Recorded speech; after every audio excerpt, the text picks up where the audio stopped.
Yeah, in order to get a treat, I need to start biting people. Yeah. Yeah. I would just start the recording with just that. No comments.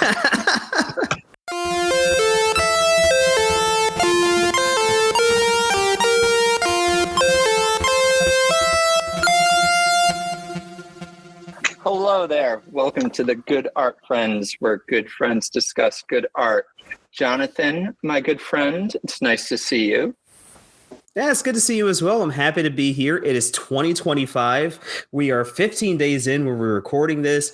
I haven't gotten the year wrong yet. I went all of 2024 saying the correct four-digit combination. Yeah, the entirety of last year. I went the whole year. I got the year right. My problem now is that when I type out the year, because you say it in your head, I type out 20205, and then I have to backspace. Yeah, that's fair. 2025. Yeah. And we're thrilled. We're joined not only by Jonathan, but also our good friends Tyler and Ellie. Tyler and Ellie, thank you for joining us. Happy to be here. Same, happy to be here. Yeah, and Jonathan, why do we have extra friends on the call tonight? We are starting off 2025 with something that is an artifact from an old podcast experiment of ours, and we are drafting. We are looking forward to what is to come in this brand new calendar year that has 350 days left in it, and we are just going to look at some media, which is what this entire podcast is about. We like to talk about good media with good friends and have good discussions about them. Exactly. So we're going to draft a movie, a show, something music related, and a wild card, something from outside those categories. So first, let's do a kind of random draft order. So I'm going to share my screen for a second. There we go. Okay. So I got the names in. Let's see. All right. So it's going to go Tyler, Jonathan, Ellie, then me. All right. I'm glad, because it was one of those things where if I got the first pick, I felt like no one would actually believe that was random. So that kind of worked out. And, snake draft rules. So the second one, then, I'll go, let me share this tab. I'll kind of track the picks there. So I'll go then first, second one.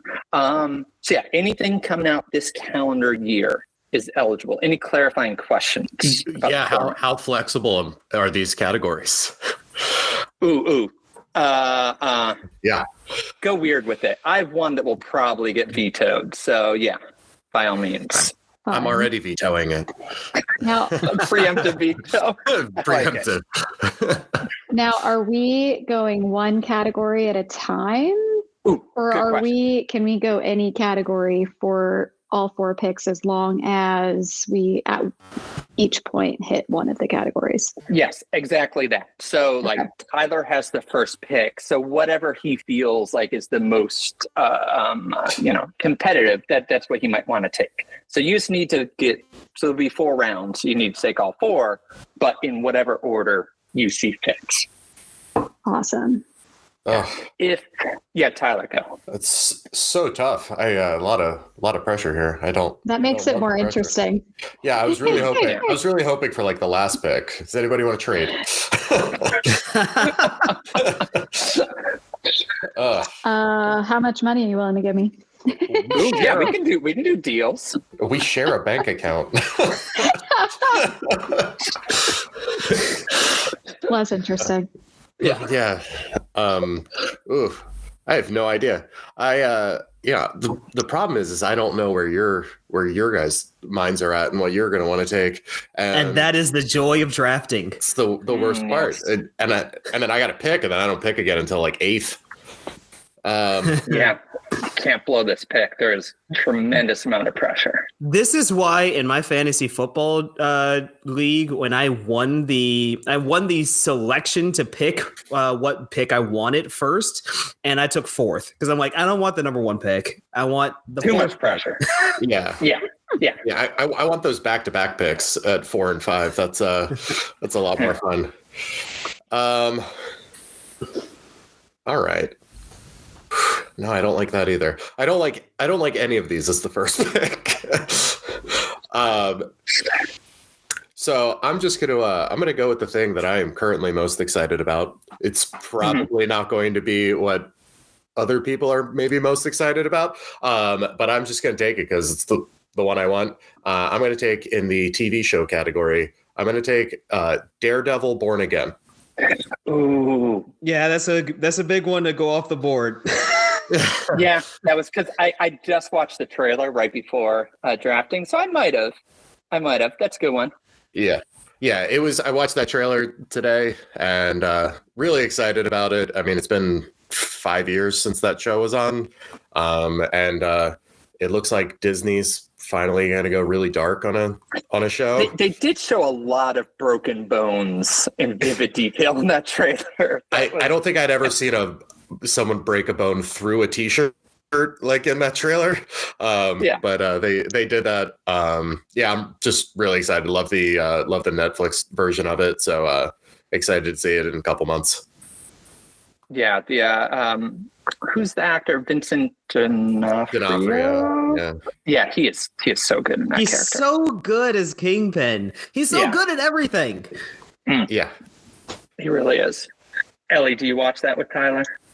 No, he tried to get me to start watching it a couple nights ago, and I told him to turn it off because I needed something cheerier on. So, yeah, Catholic guilt didn't count as cheery. But I knew he was excited about it, and I'm okay with him taking it first because there are a lot of other really great answers that aren't that. So, okay. We were like 45 minutes into the second episode, and she was like, how much time is left on it? And I looked, and I was like, I'm just going to turn it off now. You gave it a shot. It was more of just like, it had been on for a bit, and it was a lot. I mean, it seems really interesting. I don't know. Maybe I'll take an attempt to before I rule it out. See, my thing is that like I walk a line of like how much grit and drama I'm willing to take in my media, and like Daredevil and like the New York, the street level stories that they did on for Marvel with him and Jessica Jones and Luke Cage, like, and the Punisher, like that was like perfect for me. I loved all. It's like right up to the line. Yes. Same. It had all of the like crime and violence of a lot of TV shows, but the fact that it's like a Marvel show, I feel like kind of lessened it a little bit, just enough for my sweet spot. Like, I'm the same way. Like, I can't do horror. I don't really like some of the like, the true crime kind of stuff. But if it's just otherworldly enough, where there's like, a blind dude wearing a mask, then I'm like, okay, I can deal with the broken bones through t-shirts. Yeah. Okay, that's a good pick. All right, Jonathan, what about you? Yeah, it's a fantastic pick because here's the problem. I don't really watch serialized television anymore, and that was going to really be my pick. So, like, the only thing I can really go off of is just, like, I don't know, like, the only thing really I'm watching is Abbott Elementary. And it's just like, I just want to watch more Abbott this year. I love the way that they are continuing to develop the characters within the show. It's really is the one thing that I make sure that I watch every week. Did you see the Always Sunny crossover episode? Yes. It was good. I especially loved Jacob at the end saying that it's always sunny and as it goes to commercial. Yeah. That's one of my favorite parts about that show is how they try to tie in as many Philadelphia related people as possible into the show, or mascots or anything. It's being from outside of Philadelphia, that's my favorite part about it. It's just trying to, when Bradley Cooper pops in, it's like, it's cool that he wants to rep his home like that on a show. Yeah. And I do love related to that in the Always Sunny crossover when Mr. Johnson says, I met a famous raccoon last year. He's referring to Bradley Cooper. Yeah. That was great. Yeah. That's good. Good show. All right, Ellie, you going to continue the run on TV shows? Well, I actually was planning on doing it, and now I'm like, should I? But I have one that I really want to take. Now, at this point, Spencer, it's just a matter of which one you're going to take. But I have one that I really want to take. And it's something that not only I am super excited about, but I think a lot of people have had a lot of anticipation about it for. Oh, God damn it! You better not be taking this. I am taking Does it the come out final and 5th season of Stranger Things. Oh, okay. Actually, I was going to go a different direction, but yeah. Yeah. I was between Stranger Things and Daredevil. Yeah. Yeah. Anybody want to make the joke about how the like 8th graders now are like 30 and one of them's 7 feet tall and one of them's married? Yeah. They left us on such a crazy cliffhanger at the end of season 4, though. Like everything has literally just gone haywire. And it's like, how are they going to clean all of it up, or just all of them have inevitable doom? Like, I don't know, but I'm excited to see what happens. Yeah. Yeah, that was a good season. It's hard. Like, it's same thing with the, I guess I can wait on it. Doesn't really make a difference. But, like when it hasn't been a year between seasons, like I always have to find some recap kind of thing or something. I just remember Kate Bush featuring prominently in last season, which she made it great. No. What's funny for me is Stranger Things kind of crossed my gore line, and like I stopped at like season 2, and I've been completely fine with that. Season 3 is the best season, though. Personally, it's less gory and a lot more fun. So anytime I hear somebody say that they stopped before season 3, it's like, no, you're missing the best part of that show. There's a lot of humor in it. It's no, I'm really looking forward to it. The we did a rewatch of it. I don't know what, last year, and Ellie was really wanting to do a rewatch right before the new season came out, and I was like, we'll have time. We can do another rewatch right before that season comes out. We will. How many?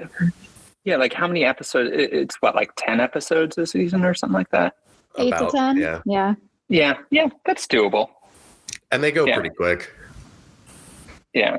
I remember, Ellie, it's a long way from not wanting to watch the show to now picking it with your first pick in this draft. I know.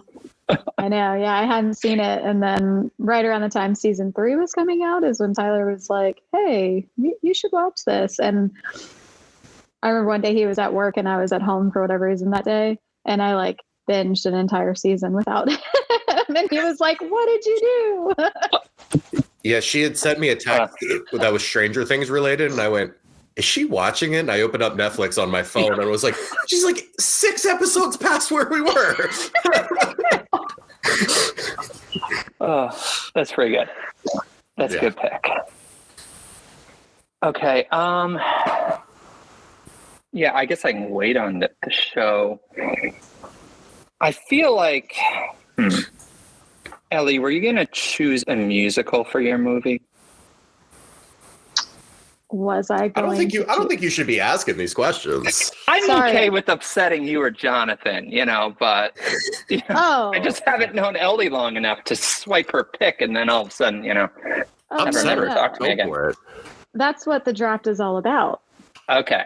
Yeah. I'm going to take Wicked for Good with my movie. That's as you should. Yeah. We saw, actually, it even held like my kids' interest. We saw it in the theater and then we just bought it the other day and watched it again. Just like the production on that is so incredible. Like the set designs, and they actually like built like the university and all that. Like I was watching a really geeky architectural digest about like how they chose the different architectural forms and styles from all these different cultures. And it was just really well done. I'm also curious how they approach it, just because like the 2 best songs were already in the first one. Did they just do Defying Gravity again? I don't know. I'm curious how they... No, you get the title song. You get For Good in Act 2. But it's not as good as Defying Gravity or Popular, right? I would argue. For Good, I think, is the second most popular song from the show behind Defying Gravity. Okay. Yeah. I would even argue that while Defying Gravity is the best of anything that they have in that show, that For Good's a better song overall. Defying Gravity is an incredible scene. There's a lot of like stopping and talking, and back and forth between them, and then there's just that incredible chorus in it. But like, For Good as a song on the whole, like, I think is a better song. They're also apparently, I read somewhere that they wrote new songs for the second act. Interesting. There are a couple. Yeah, I think I read that too. Mm-hmm. There's a couple, which is fun. Yeah. What's pretty crazy, I've been telling everybody that I talk to go see Wicked. And I don't even really like the musical that much, but I love the movie. The musical itself, I always thought was rushed. It's crazy to say about a 2.5 hour show, but it just seems like they're trying to do too much in 2.5 hours. And so by them breaking this up into 2, they actually got to take their time, and it's really good now. That's what I've heard from a lot of people about the musical. So when I saw Wicked on opening weekend, that was my first interaction with Wicked. I'd known some of the songs, but I hadn't seen the musical in any capacity. But everybody talking about it leading up to the movie, with it being 2 hours and 47 minutes, was the fact that the stage show was rushed. And I'm like, how? Yeah, but I can understand now after seeing the movie. Yeah. And it's also just a fascinating adaptation that you have a pair of movies based on a musical, based on a book, based on a movie. Just that like chain is just kind of fascinating, just in terms of how movies evolve and change, and based on the medium or approached differently. It's just fascinating for stories. Well, you have to remember, just last year we got Mean Girls that was based on the musical, which was based on the movie. That's so true. There's actually a lot of those. Like Hairspray was the same way. It was a movie, then got turned into a musical, and then got turned into a movie again. Yeah. That's a good point. Mm-hmm. Yeah. Okay, so I'm on the turn. All right, I'll do the one that might be vetoed. For music, I'm going to draft. I'm going to call it it's more a concept than it is like an actual thing, but just non-country artists releasing country albums, or like the Beyonce, if you will. Mm-hmm. So you got like, Chappell Roan puts out, The Giver, which is like essentially a country song, and who knows if next album will be country. Lana Del Rey is apparently putting out like a country album. Julian Baker from Boy Genius, she's essentially putting out a country album. So unless it gets vetoed, non-country artists releasing country albums. I don't know. I don't hate it as much as I thought I was gonna hate it. I will say, like, by you doing that, it probably could eliminate like multiple potential picks that we would all have, because it's so broad. Draft both Chappell Roan and Lana Del Rey. I'll say, but it was. I mean, I don't know. It is a little bit cheating. I don't know if you get credit for every album, really more just the concept.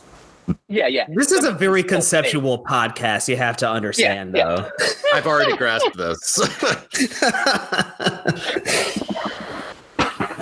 Okay. People can still draft any of those individual artists. Okay. I think that's fine. All right, well, thank you. I have noticed that, although listening to Beyonce do that halftime show on Netflix, I kept looking at Ellie going, when is she going to start doing country? She's wearing a cowboy hat, but I didn't feel like a lot of that was... She sang Blackbird by the Beatles. Have you not listened to Cowboy Carter? Have you? I don't like country music, so I'm like, no, I'm not going to listen to this. Well, but do you like non-country artists releasing country music? Maybe that's what you've been missing. You see, I kind of even hate your concept, because I like non-country artists, but when they do country music, it really bumps me out. You should listen to, like, I simply have to talk about Cowboy Carter, because we did our end of year podcast, the Garts, and I recognize Cowboy Carter as one of my albums that was considered for winning a Gart last month. It is an album that has many facets to it. It's kind of it is country, but it feels more pop Pop is the leading edge. It's the top flavor as far as it being country. However, it does have some really good tracks in it. I really enjoy Alligator Tears. Two Most Wanted is also great. Like, you get Beyonce and Miley Cyrus together. I know I probably made this joke already on this podcast, but the two of them doing a duet together felt like we all did something good and we were being treated. It was all downhill after that. Yeah, there was some winners on there for me, and there was some that I didn't need in my life. I think the thing with Beyonce is that she is just so known for her bops, right? Like, there's just so many singable Beyonce songs, and it's true of a lot of artists. And I think the more that artists go into genres that are not their typical style, the less singable, recognizable, fun the songs get for people. Doesn't mean that they're not great songs to listen to and that they're musically brilliant, because I think when you combine multiple genres of music into one, there's a lot of stuff that goes into that to make it work and to make it sound as good as it does. But it over time, I think, will take away a little bit from just the music that we all really enjoy listening to and singing along to. So that's the, I think, negative side to it. Yeah, I will say, like, it's just on a final note on Cowboy Carter, I really just enjoy the fact that Beyonce, with all of her star power, has spent the last few years putting out 2 concept albums. Renaissance, of course, being a house album, Cowboy Carter being a country album. And, you know, it's Act 1 and Act 2. And I probably would think that she would probably do one more concept album to finish it off and make it a trilogy. I enjoy the fact that, you know, she's taken the time to do something a little different with her career. The same with Bruno Mars and Anderson .Paak putting out Silk Sonic as a concept album 2 years ago. It's a lot of fun. I really enjoy it. Yeah, absolutely. So, 2025 surprise drop Beyonce yodeling album still on the board.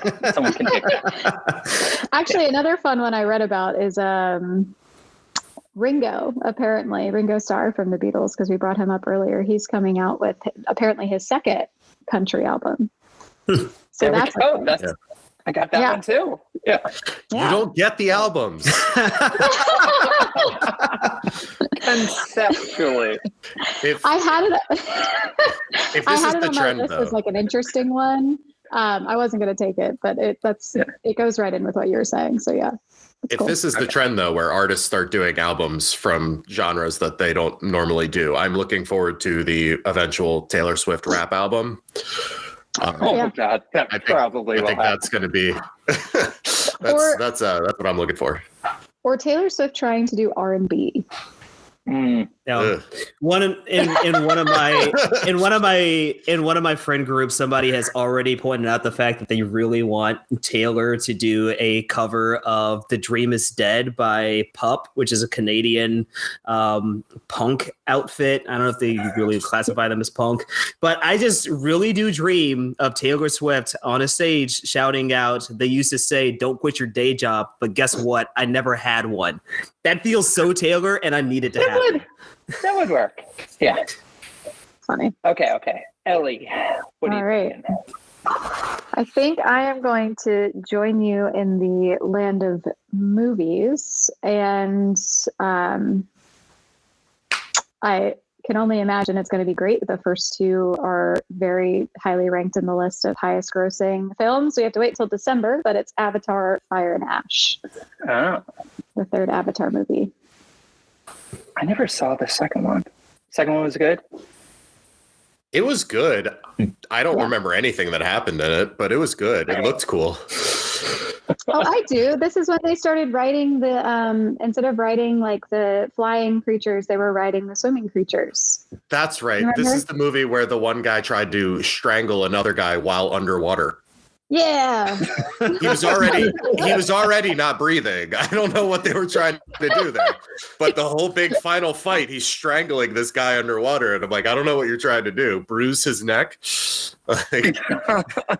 This is reminding me of a joke that I saw many years back about how Avatar being one of the highest grossing movies of all time, but many people can't remember what actually happened in the movie. They are beautiful. Cameron. They does are. do that. Yeah. Yeah. There's another movie on my list where I couldn't tell you what happened in any of the movies, but I've seen them all and I love them. I'm intrigued. Sometimes it doesn't matter. Sometimes they're just visually cool and So fun true. to watch. So true. Yeah. Fair. Okay. I like that. It's a good pick. Stranger Things and Avatar. All right, Jonathan, where are you going next? Yeah, I'll go to movies. I like just following the trend mainly because I know that most of my things aren't going to be picked. Yeah, this is something that I've been looking forward to for a long time, ever since they announced that they were filming it. And I was a little skeptical, and I have been seeing the behind the scenes and seeing it filmed in real life, not me personally, but on social media. And it also just seems insane. We are talking about taking up grid space at the Daytona 24 and at the Las Vegas Formula One Grand Prix. I can't wait to see Brad Pitt in F1 in a couple of months. It has to be on the screen, and I will be seated. I can't wait. You love F1. I did not know Brad Pitt love was in the race. the fact that we're going to get to see Gunther Steiner in a movie in a role that he got fired from in real life. Is that a driver? I don't. Gunther Steiner was the team principal for Haas, which is the American-owned Formula One team. He is known for being exceptionally grumpy and grouchy, but also just a very funny. If you've watched Drive to Survive, you have learned a lot about Gunther Steiner. He's a very funny man. He got fired as the Haas team principal, but he's still living his best life. Anyway, F1, can't wait. Okay. So I feel like that movie might actually be the movie that gets me to go see a movie in 4D, like the 4DX. I think that one might actually be cool with the chair rumbling and like they're shooting air in your face while you're doing it. Yeah. Like, that one might actually be cool, except Brad Pitt will be wearing a helmet and won't feel any air on his face. They'll still shoot it into my face and it'll be whatever. That didn't sound right. Staying in. Okay, Tyler, you got back-to-back picks. All right. Well, I'm gonna do the thing that you did and avoid movies since everyone's already taken one, and I could save mine for the end. I'm gonna go music, and I'm gonna go with Oasis's reunion tour. Oh, dang it. That's good. Good call. Tyler. Are they coming around here? They're not coming anywhere near here. They sold out their tickets in like minutes, and apparently it's been a really big deal because they had to like return or they canceled people's tickets too. So already off to a very Oasis-y start here. But really excited about Oasis playing. They are like one of those bands where it's like, man, if you just stuck with it, what could have been? They're almost like a Nirvana or Sublime or something like that, where they had that incredible album and then it just fell to shit. But mostly because they're not always the best people. Instead of somebody died, but and the brothers kind of hate each other. Yeah, which is great. It's great. But unlike Nirvana and other bands, they actually have the opportunity to continue to tour and do that. So really looking forward to hearing how this all goes. I know it's really hyped up for a lot of people around the world. I know people in England are still obsessed with Oasis in a way that I don't think people in America quite understand. I remember reading I think it was Rolling Stone. I might be wrong, but they did an article years ago where they like did a survey on what was the 5 best British bands of all time, and it definitely wasn't Rolling Stone. Now that I'm thinking about it, because Oasis was on there and the Rolling Stones were not. Oasis was on there, but Led Zeppelin was not. Yeah, it's a choice. Yeah. So I have to. I was just saying, I have to ask you. So you have selected this here, but I have to ask: Oasis or Blur? Oh, I would no. Ask them Oasis or Creed. He loves Creed. I would take Oasis over both, honestly. That What's the Story Morning Glory album is a near perfect album. They were genuinely like they were supposed to be the new Beatles. And anybody that thought Blur was going to be the new Beatles, I think, was kidding themselves there. But that wasn't song 2. Yeah, was in, FIFA. So what's really fun about Song 2 is I watched this entire short form documentary about the rise of Britpop and the Oasis versus Blur match that went off through the charts and everything. When Blur got together to do Song 2, it was really just like, we're going to mess around and copy the US grunge sound and make something really far away from what we usually do. And it ended up being one of their biggest global hits compared to, like The Charming Man and things like that from like Park Life, right? How do you get from Park Life to Song 2, right? Legitimate question. Is there a Song 1? Oh, that's a great question. I think there was. I think it was just like they were just it. Yeah. Didn't make the album. Yeah. Equally honest question here. Was Song 2 number 2 on the album? Yes. Okay. So it could be. Yeah. There you go. So there was a Song 1. It just wasn't called Song 1. Yes. Probably. That's good. That's a good pick. I didn't think that. Yeah. It's me. Yeah. All right. I get to pick again. What am I going to do? I should really start to look at these things beforehand.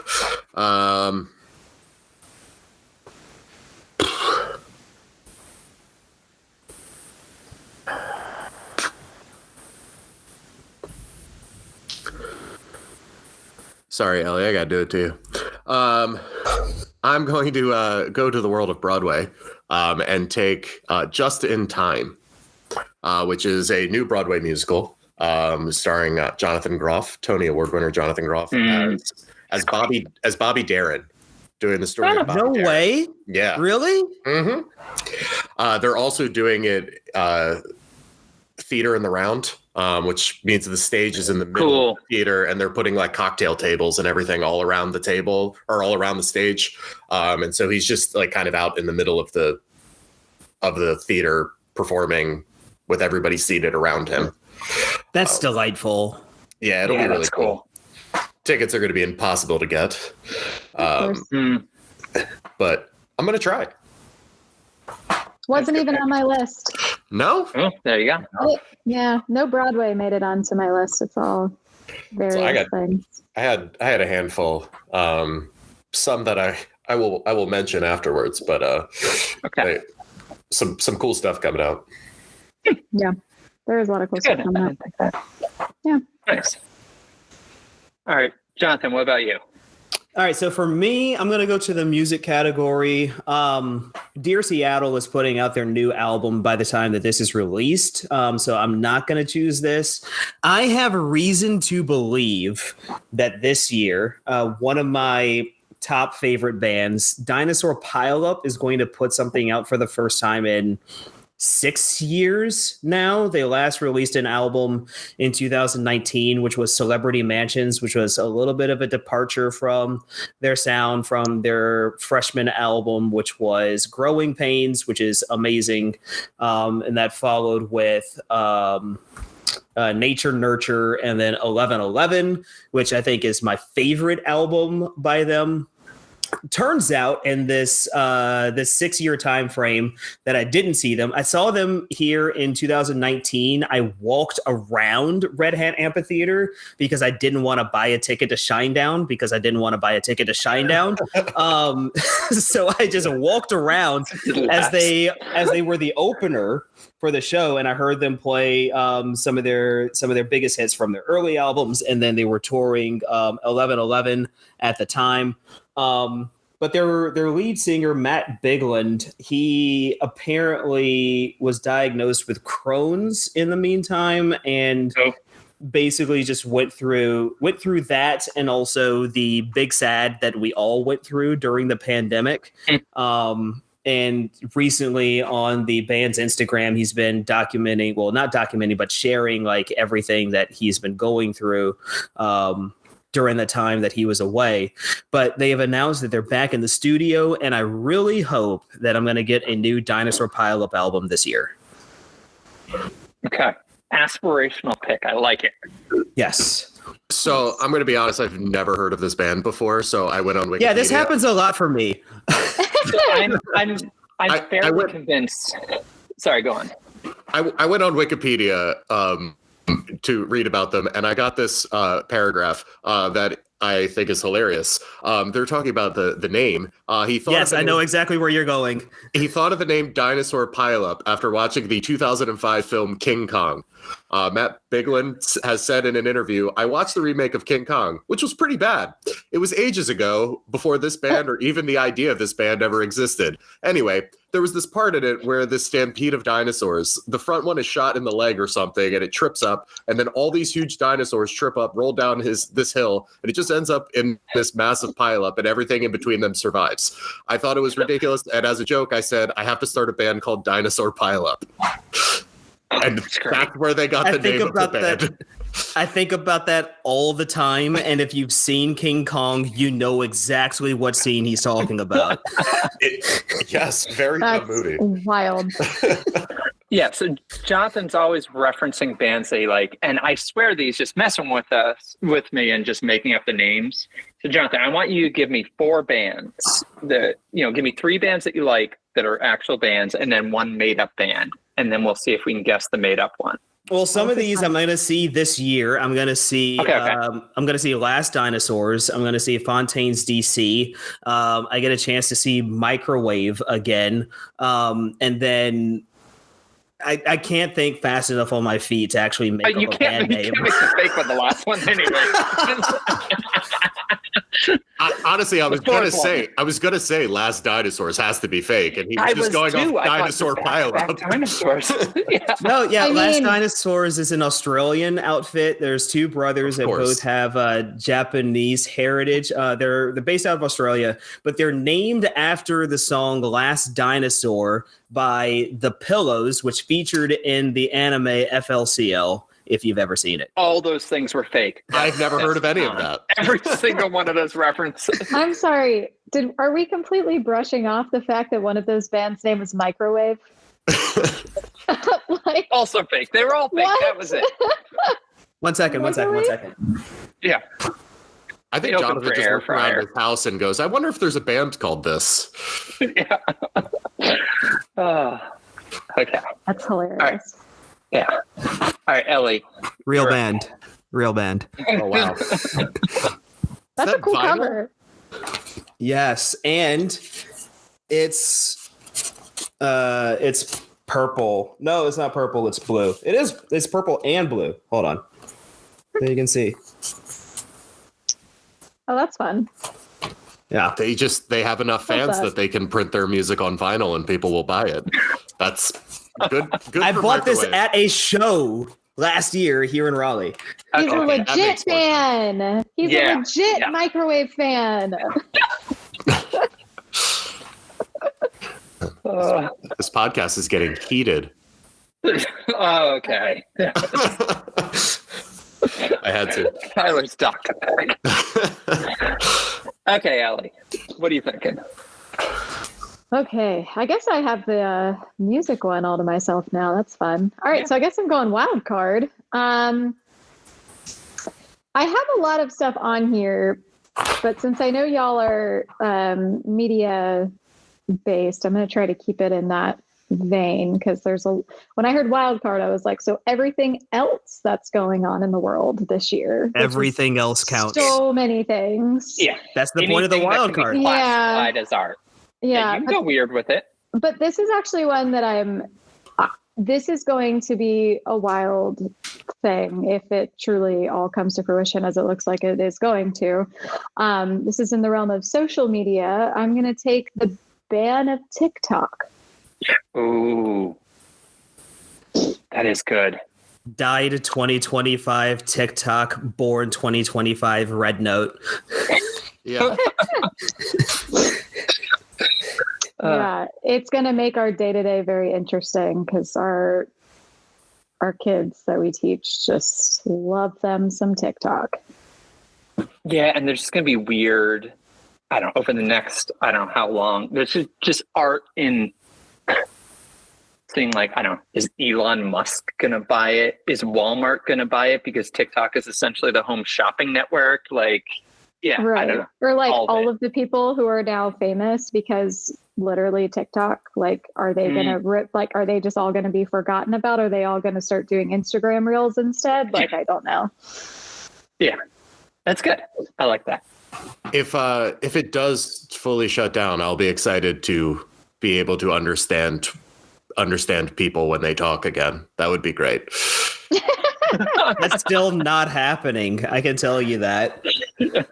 I swear everything. I'm like, where did this come from? And I look it up. Oh, TikTok. Okay. I stopped looking it up. I said the word skibbity the other day, and Tyler legit had to like take a moment away from me. He was so disgusted. That's not very demure or mindful of you. I got that one. Understood that reference. I understood that a lot more than skibbity. Yeah, I don't have a guess what skibbity. I believe that she thought that her saying skibbity was very Ohio then. It was, honestly, I did it as a joke because our kids say it all the time. And I knew it would upset him, but I didn't know how much. Wait, what is it? What does it mean to call something Ohio? I mean, I have a few guesses. It's bad. Family in Ohio. Yeah, I think that's fair. Yep. Okay. And a TikTok. That's good. I like that. Okay. Oh, I got my last two picks. All right, I'm gonna put Mario game ? Up. Nintendo, the most leaked console of all time. In theory, is coming out. And in theory, there might be a Mario game. But I love Mario games. So possibly Mario. But there's like yours, Jonathan, the band that you made up that may or may not put out an album. This one, might not actually exist this year. Yeah, this has me looking to see when the next Nintendo Direct is, and it's tomorrow. Yeah. So it could be, before I even publish this. This just reminded me of something else I should have taken as my wild card, and I'm so upset about it now.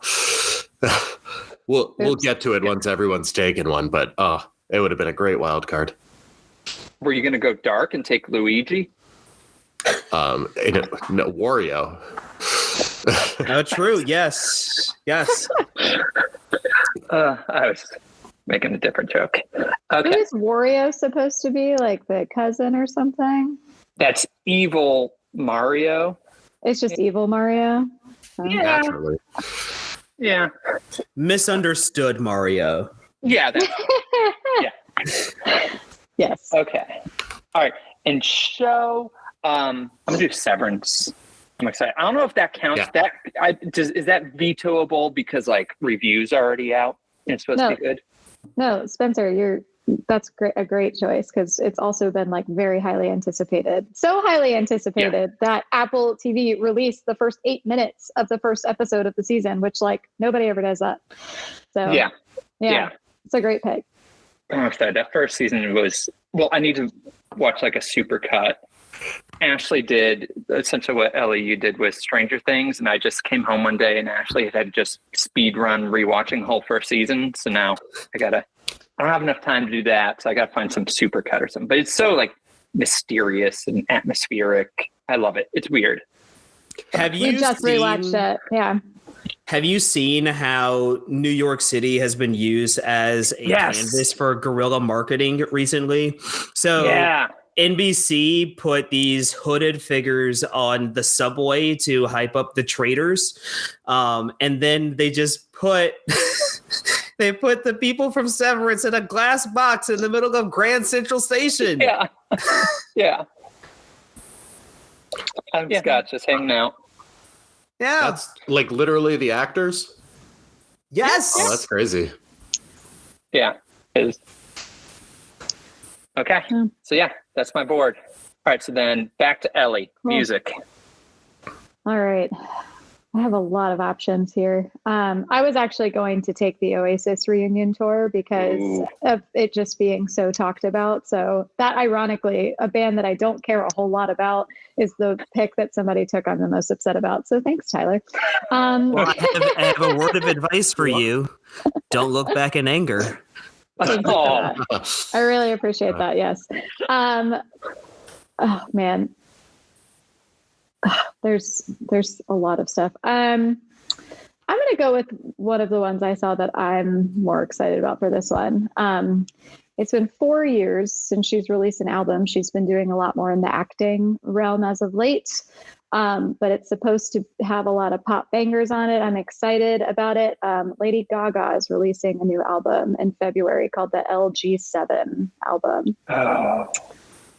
Yeah, good. that was on my list as well. Kind of in the opposite of Spencer's topic that he took, I guess. It's supposed to be she's kind of like going back to her pop roots with it, and so we're gonna see some like OG Lady Gaga. Yeah, okay. I think it's gonna be fun. Her songs are... Yeah, that's good. All right. I didn't realize she was printing that. Okay, then, yep, that's your board. So, Jonathan, your wild card. Yeah, so there's basically, bear with me here. There's basically two giant car fashion weeks per year. The first one is happening right now. The IMSA calendar is starting, which is basically the American Endurance car racing series. A couple of years ago, I went to Daytona Beach for the Rolex 24 Hours of Daytona, which was a lot of fun. This weekend is the qualifying for this year's edition, which is next weekend. It's always the final weekend in January. And it's the week of the year where all of the teams roll out what their cars are going to look like. Although there's a few teams that have theirs that are already like in place. Like, for example, one of my favorite teams is AO Racing. They have a Porsche, which is a green dinosaur named Rexy, and they have a sister car, which is a pink dinosaur named Roxy, and they have an LMP2, which is like an elongated car, which is low to the ground, just painted like a purple dragon named Spike. But the biggest fashion week is really when we get to June for the Le Mans 24, which obviously I picked F1, which includes Le Mans in it. They filmed at Le Mans a couple of years ago, but for Le Mans, all of the teams come up with these big, exciting liveries for the race because it's one of the biggest races of the year. BMW is known for rolling out an art car. Last year, they actually rolled out a car that was basically wrapped in the canvas of an abstract artist. So it's a lot of fun just to see what these teams come up with to put on display for everybody to look at. Car Fashion Week. And those are the cars. So wait, is F1 one of those ones where it's like covered in ads though? Yeah, F1 is really covered in a lot of ads. Endurance racing can be as well. It just really depends on how well funded the teams are. Like for AO Racing, like they don't really have as many ads on there. They've got a few, like they're sponsored by Hot Wheels. Like you can buy a diecast model of Rexy, which I really want. But it really just depends on like who owns the team and everything else with it. Like there's a team that is Hertz Team Joda. So like there's a giant Hertz ad on there, and they're also partially owned by Tom Brady. So there's a fun fact for you. Okay. Jonathan, I think your entire draft was F1 dinosaur things that aren't actually dinosaurs and a bunch of things that I've never heard of. That's me. That's me in a nutshell. And you've heard of Abbott Elementary. Okay, and then Abbott Elementary. And then like a mainstream sitcom. One of these does not fit with the others. The only sitcom on like broadcast television that anyone knows. Yeah. Yeah, you have both the most basic and hipster picks. I appreciate it. Respect. Extremely counterculture. That's me. I love Okay. it. All right. All right, Tyler. Last pick. Finish up. All right. All right. We started with superheroes. I'm gonna end sort of in the same vein. I'm gonna take Thunderbolts with the asterisk at the end of it. Oh yeah. That's basically Marvel's Suicide Squad ripoff. But I've been reading about it a lot. All the testing has been really good. Unlike the new Captain America movie, which they're just hoping gonna be so bad. Remember? Yeah.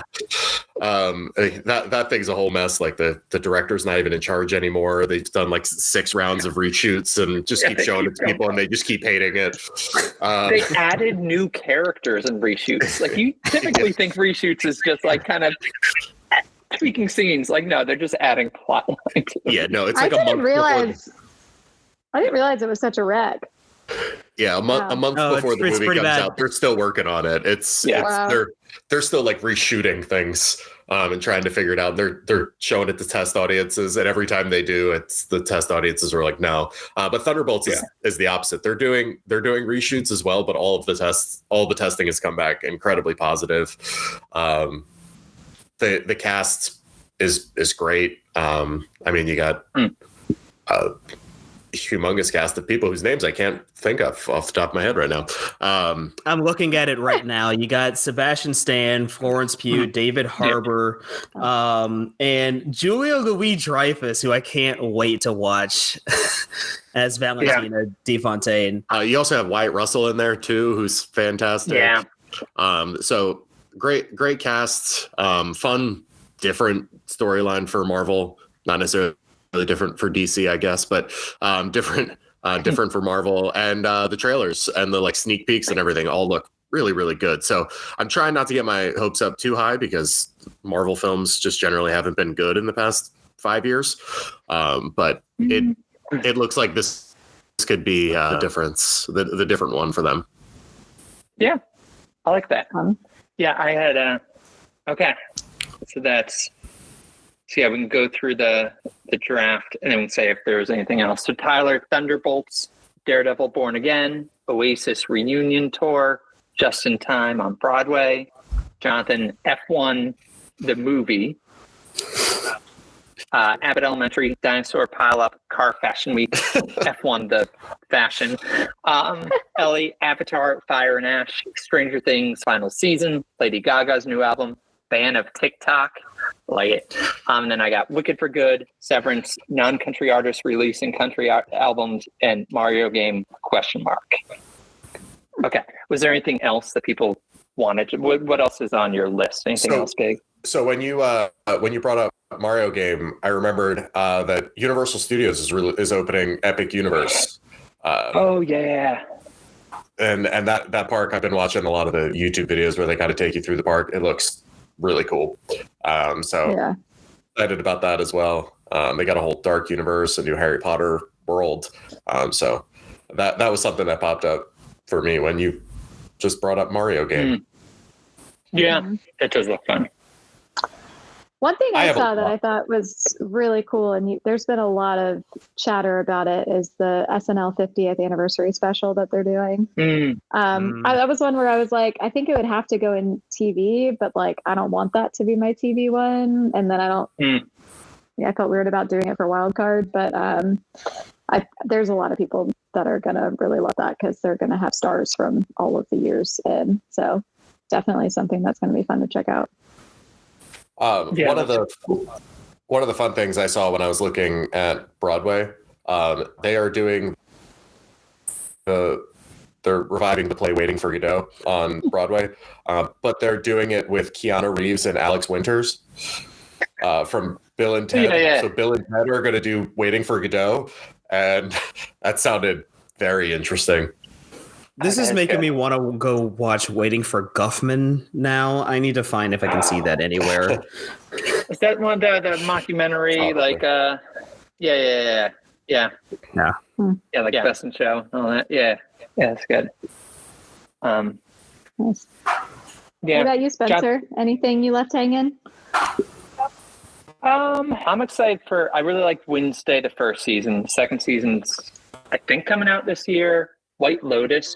Yeah, we just on my list. binged the first 2 seasons. I didn't see them until like a month or so ago, but those were great. And the next one, I think, in Thailand, it's got Walter Goggins, and he's wonderful in everything. Yeah, Fantastic Four. Fantastic Four. Yeah. Hopefully they can make a good one. I liked the first one. I feel like I'm probably in the minority there. I liked it when it came out too, but I was also like 13, so yeah, I had no taste. For me to, I was just gonna say, for me to go off the board of like one thing I didn't pick up, and it's just something that I discovered recently. If you're familiar with Alabama Shakes, I am very sad that they only put out 2 albums, and Brittany Howard, as you know, has been doing her own solo thing since then. Just recently, she took the stage with her brand new hardcore band called Kumite. I hope they put out an album this year. Huh. Very neat. Okay. Interesting. Just more things I don't know. Rhiannon. I understood the very beginning of it. Alabama Shakes I used to listen to in high school because I was in a big like alternative kick at that point in my life, and they were a lot of fun. Yeah. Yeah. Mm-hmm. That's awesome. Yeah, it's all good. I'm excited. That was fun. Thank you, Jonathan. What are we doing next month? We are doing a movie that I did not draft, but it's something that I'm very much looking forward to. And somehow I was able to convince Spencer that, hey, we should do this as a podcast episode next. Next month, on February 7th, we have Ke Huy Quan going in along with Marshawn Lynch as they will stand in Love Hurts. And that's going to be our February episode. Yeah, I'm excited. Looks fun. It's apparently the director was the fight coordinator of like Fall Guy and like a million other movies. So this is his first time like directing. Yeah, looks fun. It looks a lot of fun. And Marshawn Lynch, he's not even credited with a role. It's just Marshawn Lynch as Marshawn Lynch. And I can't wait. Oh, he's playing himself? He's playing himself. Based on some of the other acting things I've seen Marshawn Lynch do, that's probably for the best. And I would Westworld, and I would never say that to his face. No. Okay. Well, yeah, Jonathan, Tyler, Ellie, thank you for talking about good art with us. Thank you for having us. Yeah, it's been fun. Thank you. All right. It was a lot of fun. Thanks. All right. We'll catch you next time for Love Hurts.